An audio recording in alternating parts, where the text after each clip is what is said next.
میں آج اپنے معاشرے کے جس گھر میں نظر دوڑاتا ہوں وہی گھر پریشانیوں کی دلدل میں پھنسا ہوا نظر آتا ہے، وہی گھر پریشانیوں کے سمندر میں ڈوبا ہوا نظر آتا ہے۔ امیر سے لے کر غریب تک، بادشاہ سے لے کر فقیر تک، ہر ایک انسان پریشانیوں کی دلدل میں پھنسا ہوا نظر آتا ہے۔ مال کے ہونے کے باوجود بھی پریشانیاں جان نہیں چھوڑ رہی۔ راہ چلتے کسی سے ملاقات ہو جائے یا کسی سے فون پر رابطہ ہو تو یہی سننے کو ملتا ہے، شاہ جی بہت زیادہ پریشان ہوں۔ گھر میں دو میاں بیوی رہتے ہیں، اللہ تعالیٰ نے اولاد سے نوازا، حلال رزق سے نوازا، حلال مال سے نوازا، اولاد جیسی نعمت سے نوازا، مال کے ہونے کے باوجود بھی پریشانیوں نے گھر کو گھیر رکھا ہے، پریشانیوں نے گھر کو اپنی لپیٹ میں لے رکھا ہے۔ اب میاں بیوی ان پریشانیوں سے نکلنا چاہتے ہیں، وہ چھٹکارا پانا چاہتے ہیں، مگر یہ کیسے ممکن ہے؟ سب سے پہلے تو ہم یہ جانتے ہیں کہ ان پریشانیوں کے آنے کی وجہ کیا ہے۔ آخر وہ کون سی وجوہات ہیں جو پریشانیوں کو ہمارا مقدر بنا دیتی ہیں، ہمیں پریشانیوں کے سمندر میں غرق کر کے رکھ دیتی ہیں۔ ان وجوہات میں سے چند وجوہات آپ کی نظر کرتا ہوں۔ مال کے ہونے کے باوجود بھی، رزق کے ہونے کے باوجود بھی پریشانیوں کی دلدل میں پھنسنے کی پہلی وجہ والدین کی خدمت کر کے ان سے دعائیں لینے کے بجائے والدین کو دکھ دے کر، درد دے کر، غم دے کر ان سے بد دعائیں لینا، والدین کی عزت والی پگڑی خاک میں ملانا۔ رسول اللہ صلی اللہ علیہ وسلم نے فرمایا صحابہ، اولاد کے حق میں والدین کے منہ سے نکلی دعا اللہ تعالیٰ فوراً قبول کرتا ہے۔ یہ دعا ہواؤں کو پھاڑتی ہوئی، فضاؤں کو پھاڑتی ہوئی، پہلا آسمان چیرتی ہوئی، ساتوں آسمان چیر کر عرش کا دروازہ جا کھٹکھٹاتی ہے اور اپنی بات منوا کر ہی دم لیتی ہے۔ اللہ تعالیٰ اولاد کے حق میں والدین کے منہ سے نکلی دعا کو فوراً قبولیت کا شرف عطا کرتا ہے۔ اور یاد رکھنا، اولاد کے حق میں والدین کے منہ سے نکلی بد دعا کو بھی اللہ تعالیٰ فوراً قبولیت کا شرف عطا کرتا ہے۔ اللہ تعالیٰ فوراً والدین کے منہ سے نکلی بد دعا قبول کرتا ہے۔ گھر میں مال کے ہونے کے باوجود بھی پریشانیوں کے آنے کی پہلی وجہ والدین کو وقت نہ دینا، والدین کے ساتھ بیٹھ کے ان کے دکھڑے نہ سننا، والدین کے سینے کا بوجھ ہلکا نہ کرنا، بیوی کی باتوں میں آ کر والدین کو تنہا اکیلا چھوڑ دینا، والدین کی کوئی بھی ضرورت پوری نہ کرنا۔ حضرت سیدنا علی المرتضیٰ شیر خدا کرم اللہ وجہ الکریم نے فرمایا، زندگی میں اب اگر کبھی فرصت ملے تو بوڑھے والدین کے ساتھ بیٹھ جایا کرو، ان سے ان کا حال چال پوچھ لیا کرو، اس لیے کہ بوڑھے والدین کے ساتھ گزرا وقت کل قیامت کے دن تمہاری بخشش کا ذریعہ بنے گا۔ فرمایا والدین کی دعا نہ صرف گھر سے پریشانیوں کا جنازہ نکالنے کا ذریعہ بنتی ہے بلکہ اولاد کی مغفرت کا ذریعہ بھی بنتی ہے، مری ہوئی اولاد کی بخشش کا ذریعہ بھی بنتی ہے۔ والدین کی دعا انسان کو زیرو سے ہیرو کر دیتی ہے، گنہگار کو اللہ کا محبوب بنا دیتی ہے۔ یہاں پر میں تمہیں ایک سبق آموز واقعہ سنانا چاہوں گا۔ بصرہ کے شہر کی گلیوں میں سے ایک ایسے مشہور گنہگار کا جنازہ گزر رہا تھا جسے دیکھنے والا ہر ایک انسان نفرت کی نگاہ سے دیکھ رہا تھا۔ بصرہ کے شہر کی گلیوں میں سے ایک مشہور گنہگار نوجوان کا جنازہ گزر رہا تھا۔ یہ وہ گنہگار نوجوان تھا جس نے اپنی زندگی غفلت میں گزاری تھی۔ کوئی ایسا گناہ نہیں تھا جو اس نے اپنی زندگی میں نہ کیا ہو۔ لوگ اس سے نفرت کرتے تھے، اور جس دن یہ مرا تھا لوگ یہ کہنے پر مجبور ہو گئے تھے کہ مر گیا مردود، نہ فاتحہ نہ درود۔ فرمایا کسی کو گندا مت کہو، کسی کو مردود مت کہو، کسی کو اتنا بڑا گنہگار بھی مت کہو، ہو سکتا ہے اللہ کے سامنے اس کا مقام تم سے کہیں زیادہ اعلیٰ تر ہو۔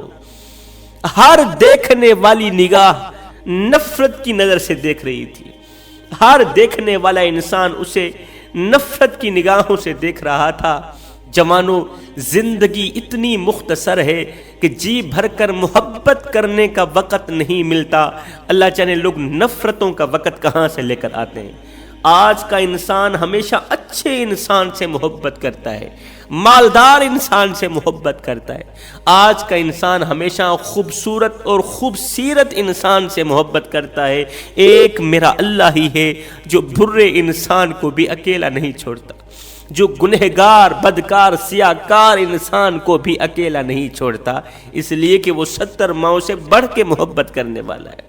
بصرہ کے شہر کی گلیوں میں سے ایک گنہگار نوجوان کا جنازہ جا رہا تھا۔ 3 بہنوں نے اور ایک ماں نے اس نوجوان کی میت کو کندھے پہ رکھا ہوا تھا۔ کوئی بھی شخص اس کا جنازہ پڑھنے کے لیے تیار نہیں تھا۔ یہ جنازہ قبرستان کی طرف جا رہا ہے، 2 بہنوں نے اور ایک ماں نے اس میت کو کندھے پہ اٹھا رکھا ہے، قبرستان کی طرف جا رہے ہیں۔ اتنے میں حضرت حسن بصری کی اس جنازے پر نظر پڑی۔ جیسے ہی آپ نے اس غریب سے جنازے کو دیکھا تو دل بھر آیا، دل بھر آیا۔ آپ نے 2-4 بندے ساتھ لگائے، ماں کے کندھے سے بیٹے کی میت کو لے کر اپنے کندھے پر رکھا۔ گنہگار نوجوان کی میت کو اپنے کندھے پہ رکھتے ہوئے قبرستان کی طرف چل دیے۔ دیکھنے والے لوگ کہہ رہے تھے، دیکھو جی، یوں تو حضرت حسن بصری خود کو بڑا متقی پرہیزگار سمجھتا ہے، اسے یہ پتہ نہیں ہے یہ کون ہے جس کا جنازہ اٹھا کے جا رہا ہے۔ یہ تو گنہگار ہے، بدکار ہے، سیاکار ہے، گندا انسان، پاپی انسان، جس کے اٹھانے سے کندھا پلید ہو جائے، کندھا گندا ہو جائے۔ یوں تو بڑا سمجھدار سمجھتا ہے خود کو، اسے اتنا پتہ نہیں ہے گنہگار نوجوان کا جنازہ نہیں پڑھنا چاہیے۔ لوگ طرح طرح کی باتیں کر رہے تھے۔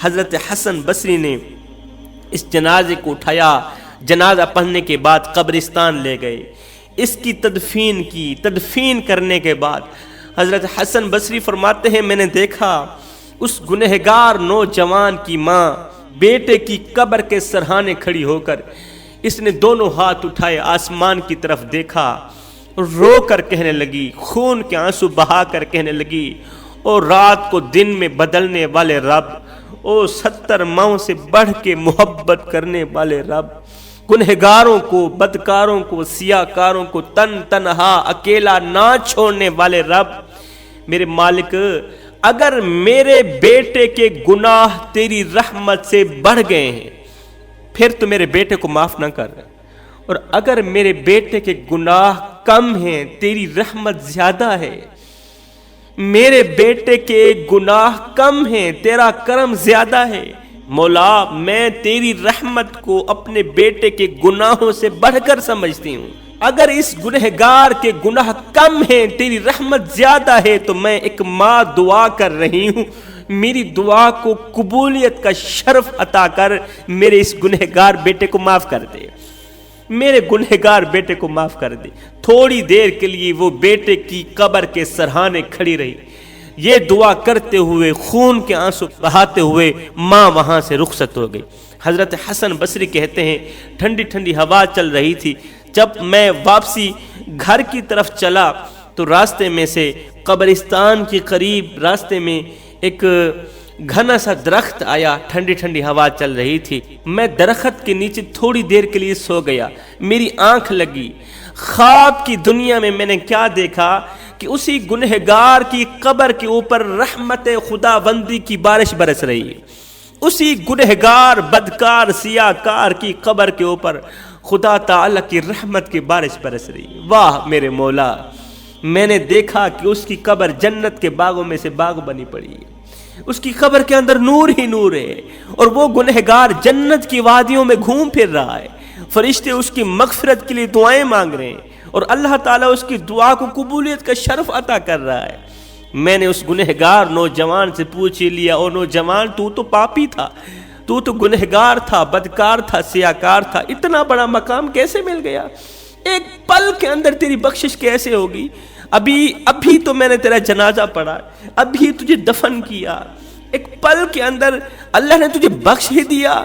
زندگی میں کوئی ایسا گناہ نہیں تھا جو تو نے نہ کیا ہو، لوگ تجھ سے نفرت کر رہے تھے، کوئی تیرا جنازہ پڑھنے کے لیے تیار نہیں تھا، اور بتا تو صحیح تو نے زندگی میں کون سا ایسا نیک عمل کیا تھا اللہ کو وہ عمل پسند آیا کہ اللہ تعالیٰ نے تیری قبر کو جنت کے باغوں میں سے باغ بنا دیا۔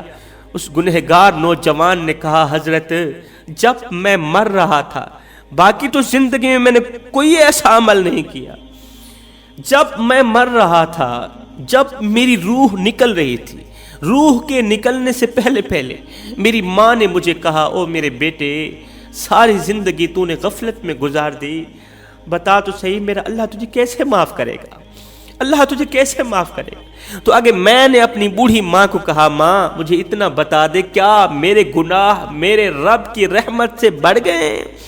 کیا میرے رب کی رحمت کم ہو گئی؟ میرے گناہ زیادہ ہو گئے؟ اماں میں اس وقت اگر اپنی بخشش کی دعا کروں تو کس منہ سے کروں؟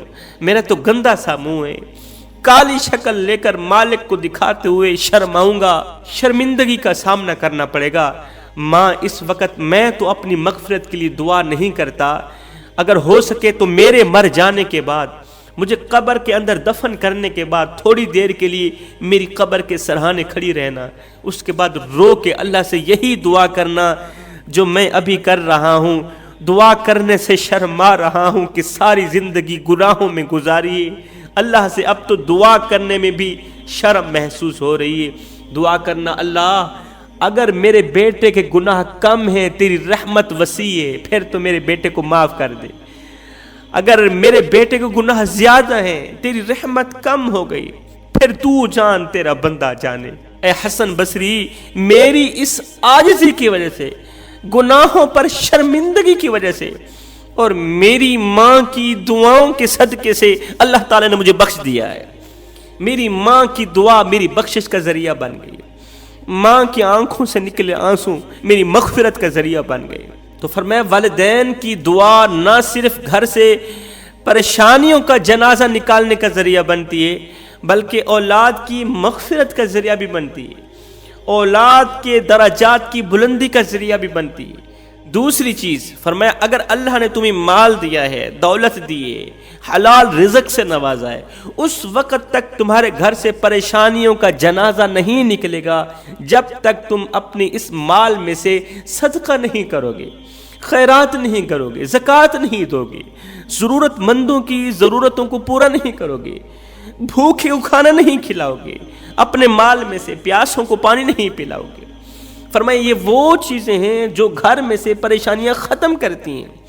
فرمایا اگر تم چاہتے ہو تمہارے گھر میں سے پریشانیاں ختم ہو جائیں، گھر پریشانیوں کی دلدل سے بآسانی نکل جائے، فرمایا اپنے بوڑھے والدین کی خدمت کرنا، خدمت کر کے ان سے دعائیں لینا، مال کے ہونے کے باوجود بھی دروازے پر اگر کوئی سائل آیا ہے تو اس کی ہر ایک ضرورت پوری کرنا، بھوکے کو کھانا کھلایا کرو، پیاسوں کو پانی پلایا کرو۔